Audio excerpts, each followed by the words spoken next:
Bismillahirrahmanirrahim. Assalamualaikum warahmatullahi wabarakatuh. Alhamdulillahilladzi bi ni'matihi tatimmus shalihat wassalatu wassalamu ala sayyidis sadat wa ala alihi wa ashabihi ahlil fadaili wal karamat. Sayyidi Al-Habib Hasan hafizahullah, Ketua Umum Yayasan Badan Wakaf Sultan Agung. Hari ini Habib Hasan didampingi oleh UAS dan USA, Ustaz Al-Somad dan Ustaz Salim Afillah. Lalu kemudian bersama kita Ketua Pembina Bapak Dr. Andus Haji Ahmad Azhar. Saya 4 tahun di Mesir cuma dapat LC, tidak dapat Azhar. Beliau Masya Allah, tabarakallah. Hadir juga bersama kita di tengah kesibukan beliau Profesor Gunarto. Hadir juga bersama kita Bapak Profesor Muhammad Nur dari Universitas Diponegoro. Hadirin hadirat keluarga besar Yayasan Badan Wakaf Sultan Agung yang tak dapat saya sebutkan satu persatu, insya Allah semuanya dimuliakan Allah Subhanahu wa Ta'ala. Amin ya rabbal alamin. Ketika peradaban Barat itu besar, maka kalau ditelusuri akarnya, mereka menjauhkan umat itu dari agama melalui tokoh agama. Maka orang Barat tetap percaya kepada Tuhan, tapi tidak percaya kepada agama karena tokoh agama. Maka muncullah satu aliran yang disebut dengan agnostik. Jadi kata mereka, Tuhan terlalu besar untuk diklaim oleh satu agama. Di antara buku yang populer menulis kejahatan-kejahatan tokoh agama adalah The Dark History of Pope, sejarah hitam tokoh agama. Jadi diceritakanlah bagaimana perselingkuhan tokoh agama, lalu kemudian tokoh agama menjual barang-barang aset agama, sehingga akhirnya masyarakat menjadi krisis kepercayaan terhadap tokoh agama. Akhirnya melepaskan diri dari agama, tapi di lubuk hatinya yang paling dalam dia tetap bertuhan. Jadi kalau hari ini kita lihat bagaimana blow up terhadap berita terhadap tokoh agama, nampaknya aroma-aroma yang terjadi pada abad ke-15 di Eropa, masa Renaissance, itu sudah sampai ke tempat kita. Yang intinya adalah supaya anak-anak muda ini tidak percaya lagi kepada agama melalui krisis kepercayaan terhadap tokoh agama. Jadi masalahnya adalah masalah trust. Saya percaya pada Allah, saya percaya kepada Rasulullah, tapi kalau kepada Ustadz Somad saya tidak percaya. Nah, itu. Jadi kehadiran saya di Unisula ini menambah keyakinan umat bahwa saya masih didengar, mengobat sakit hati diusir dari Singapura. Bagaimana supaya orang tidak percaya kepada tokoh agama? Lalu kemudian umat dilepaskan dari teks agama. Jadi membaca kitab suci itu tidak lagi dengan membaca kacamata tafsir, bukan ulumul Quran, tapi dengan metode hermeneutik. Hermeneutik adalah metode membaca kitab suci yang dikembangkan di Barat untuk menggunakan pisau kritisisme terhadap kitab suci, sehingga kudusiyatul Quran, kesucian kitab suci itu dilepas, dipreteli satu persatu. Jadi kalau kita lihat di kalangan peneliti kajian keagamaan, muncul kajian rekonstruksi terhadap pemahaman Al-Quran. Itu sebenarnya hanyalah baju ilmiah yang isinya adalah sudah dilakukan. Jadi dua dasar ini pada masa Renaissance, kebangkitan Eropa, melepaskan manusia dari agama melalui dua jalur. Pertama, kajian kritisisme terhadap teks agama. Yang kedua adalah melepaskan umat dari tokoh agama sehingga umat itu menjadi liar. Kalau sudah dia liar, tapi pada dasarnya manusia tidak bisa liar, dia tetap ingin menjadi tokoh. Maka karena sudah tak percaya kepada tokoh agama, akhirnya mereka menokohkan filsafat filosof Barat. Akhirnya yang menjadi tokoh adalah tokoh-tokoh filosof yang sebagian besarnya ateis, tidak bertuhan. Maka muncullah kalimat-kalimat Tuhan pernah ada, tapi Tuhan sudah mati. Muncullah kalimat bahwa manusia tidak pernah menciptakan Tuhan, Tuhan tidak pernah menciptakan manusia. Manusia itulah yang berhalusinasi dalam keadaan terpukul, stres berat, lalu dia memunculkan Tuhan dalam dirinya. Jadi ungkapan-ungkapan itu adalah ungkapan-ungkapan filosof abad pertengahan yang kemudian ditokohkan, akhirnya muncul apa yang disebut dengan bahasa Arab filsafat wujudiyah, atau dia hanya meyakini sesuatu yang wujud saja, yang dalam filsafat barat disebut dengan materialism, hanya percaya kepada materi saja.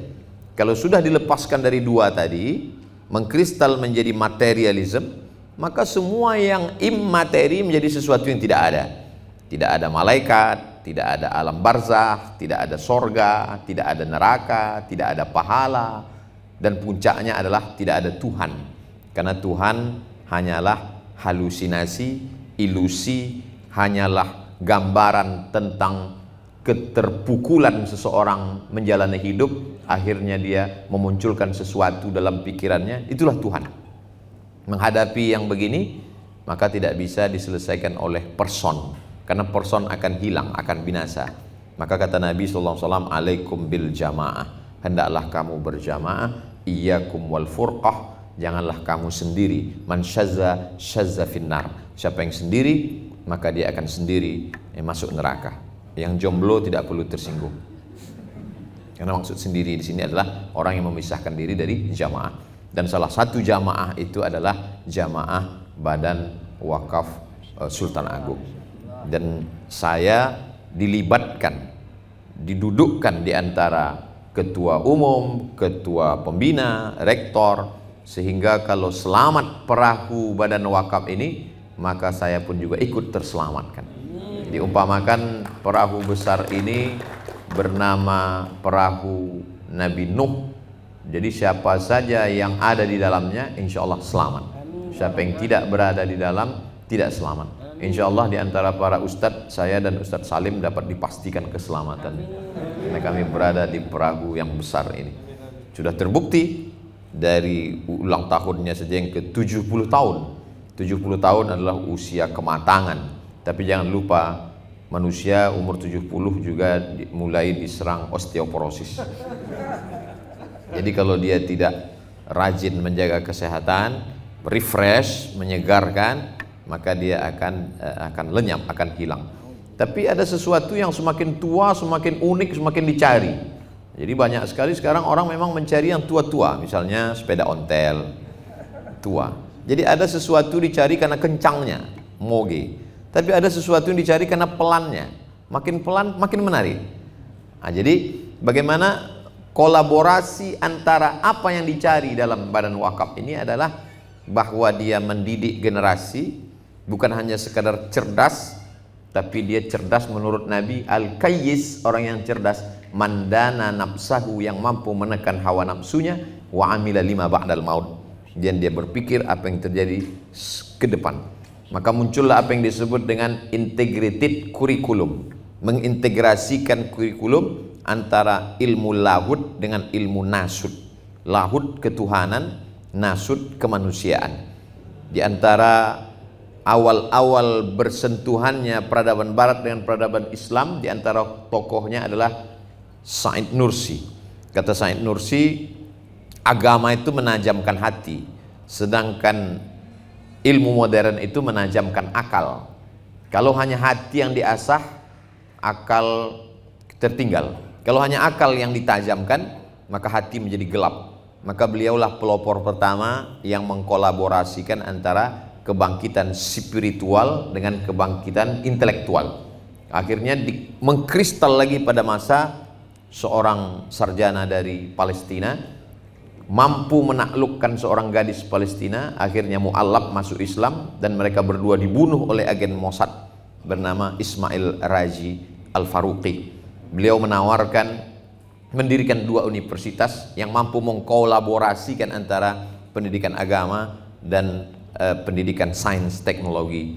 Maka muncullah apa yang disebut dengan IIU, International Islamic University. Satu didirikan di Islamabad, yang satu ditawarkan ke Indonesia. Tapi saat itu rezim Orde Baru menganggap kehadiran ini bisa mengganggu stabilitas keamanan nasional.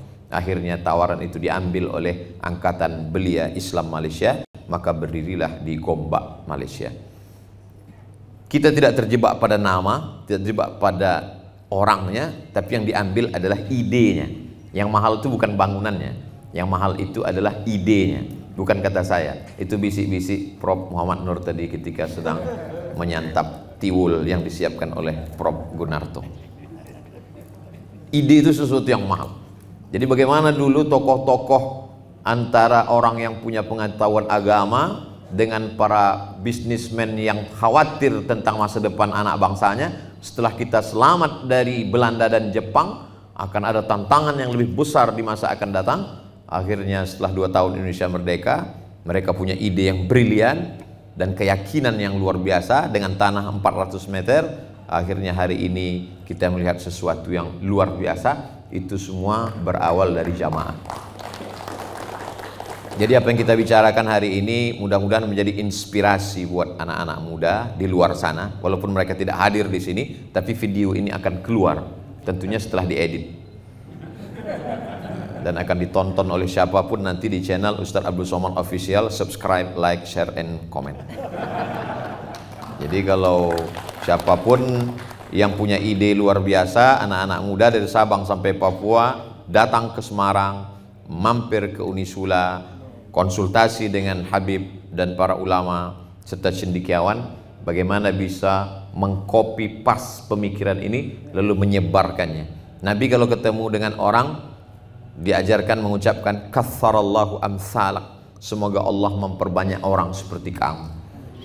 Jadi kalau ada sekelompok orang berkumpul, maka doanya berubah menjadi katsarallahu muassasata amsalik, semoga Allah memperbanyak lembaga-lembaga yang mirip seperti Unisula ini supaya semakin menebarkan yayasan wakaf di mana-mana, karena aset wakaf bangsa Indonesia ini luar biasa yang semestinya milik umat, dimiliki oleh umat, kembali kepada umat. Tapi dia sempat singgah dulu di kantong person-person, akhirnya dia tidak menetes turun ke umat.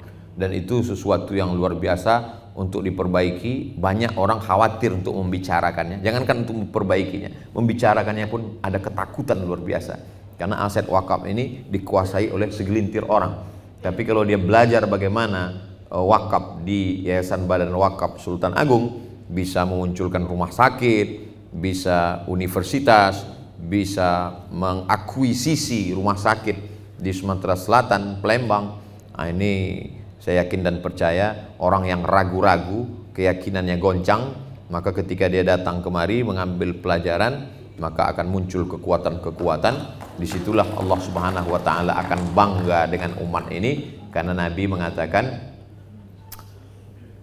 la tattabi'unna sunanal ladzina min qablikum, kamu akan ikut tradisi orang-orang sebelum kamu, shibran bi shibrin, sejengkal demi sejengkal, zira'an bi zira'in, sehasta demi sehasta. Awalnya kamu ikut sejengkal, lama-lama kamu ikut sejengkal, hatta law dakhalu juhra dabbin la dakhaltumuhu, sampai-sampai andai mereka itu masuk ke dalam lubang biawak, kamu pun juga akan masuk ke lubang yang sama. Ketika mereka dulu kehilangan kepercayaan terhadap ulamanya, kamu ikut juga. Ketika mereka kehilangan kepercayaan terhadap teks agamanya, kamu pun ikut juga. Ketika mereka berpecah belah tidak menolong agamanya, sampai andai mereka masuk ke lubang biawak, kamu pun akan masuk juga. Jadi apa yang kita lakukan hari ini adalah membantah prediksi-prediksi bahwa umat ini akan hancur. Tidak. Yang terjadi adalah as-sira' bainal haqqi wal batil, konflik antara hak dan batil. Ada Musa, ada Fir'aun, ada Namruz, ada Ibrahim, ada Isa, ada Herodes, ada Sayyidina Muhammad SAW, ada Abu Jahal, ada Abu Lahab. Jadi kalau ada orang mengatakan, dunia ini Pak Ustadz kenapa sekarang ini yang ada ini jahat semua? Oh tidak, mungkin kita yang tidak berpikir baik, karena kita tidak mencari orang baik, maka tidak ketemu dengan orang baik. Kalau kita cari orang baik, kita akan menemukan sekelompok orang baik yang sedang duduk-duduk di Yayasan Badan Wakaf Sultan Agung. Jadi kita ambil inspirasi kebaikan itu, kita sebarkan. Man sanna fil islami sunnatan hasanatan, siapa yang menebarkan suatu kebaikan, falahu ajruha, dia dapat pahalanya, wa ajru man amila biha, dan mendapatkan pahala orang yang melakukannya. 16.000 mahasiswa hari ini, pahala kebaikan mereka mengalir kepada yang pertama dulu mengasaskan Yayasan Badan Wakaf ini. Bayangkan, inilah amal yang tak putus dengan kematian. Dulu orang mengatakan yang tidak putus dengan kematian itu 3: sedekahun jariyah, ilmu yang bermanfaat, anak yang soleh. Kabarnya bertambah satu lagi, PNS, karena setelah meninggal tetap ngalir.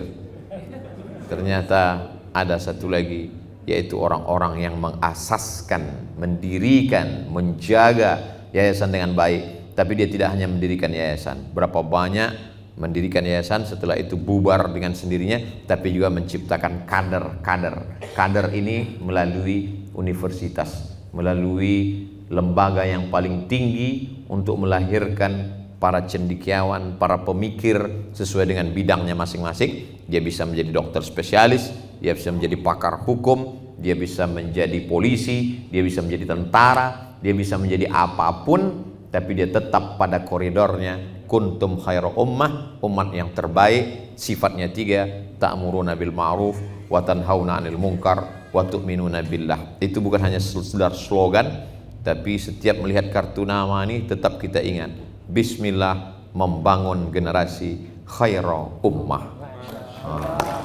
Kartu nama siapa yang Ustadz baca? Profesor Dr. Haji Gunarto. Jadi berdakwah itu bukan hanya ceramah dan khutbah, melalui kartu nama pun bisa kita berceramah. Ketika dilihat orang khairu ummah, umat yang terbaik bukan umat yang bolak-balik ke Makkah dan gak jadi berangkat karena gagal furoda. Mohon maaf yang gagal yang tersinggung. Umat yang terbaik bukan umat yang dari pakaiannya. Umat yang terbaik kata Nabi Allah 3: ta'muruna bil ma'ruf wa tanhauna 'anil munkar wa tu'minuna billah. Tadi saya diberitahu sampai jam 9:15, suara pun nampaknya sudah siap-siap. Sekarang sudah jam 9:05, agaknya itulah yang dapat Al-Fakir sampaikan. Banyak kata-kata tidak berkenan di hati, menyinggung perasaan, saya mohon maaf. Wassalamualaikum warahmatullahi wabarakatuh.